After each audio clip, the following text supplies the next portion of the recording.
สิ่งอ่อนมันก็ปาตามขอโค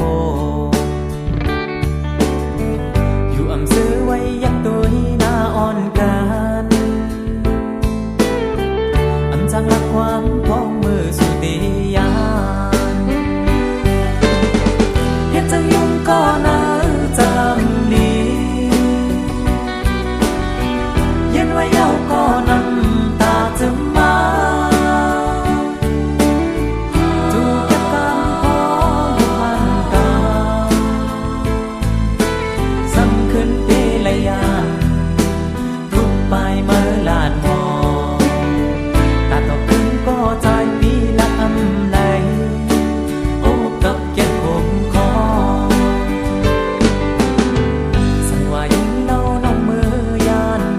อย่าไปลืมหน้าความเจอวันหลังผัดกว่าลิ้นในหูมันเลยอยากจะกูสุลืมเขามือเศร้าจ้องมนเสือขอใจหักไว้หักเมื่ออยู่ลีพอยามตั้งก็ขึ้นไหวปองมา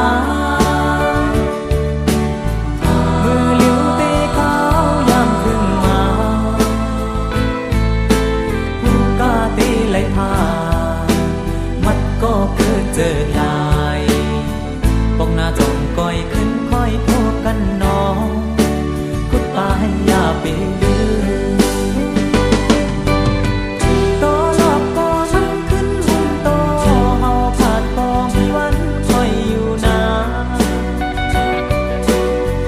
นางอย่าให้ยินไว้หาโอยโจไปยานเติมเก็บอ่อนใน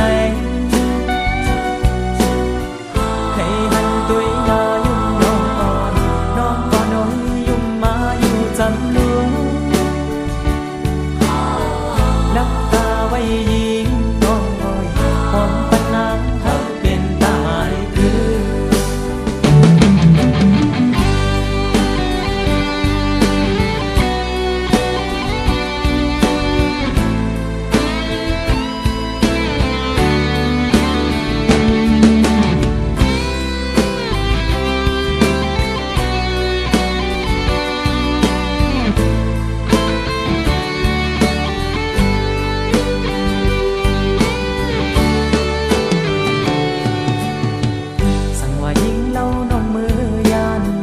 อย่าไปดึงหน้าความเจอวันหลังผัดกว่าลิ้นในหูมันเลยอยากเจอ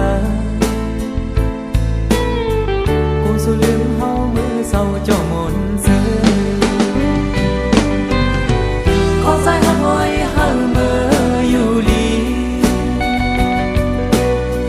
พอยามกันก็ขึ้นไหวปองมา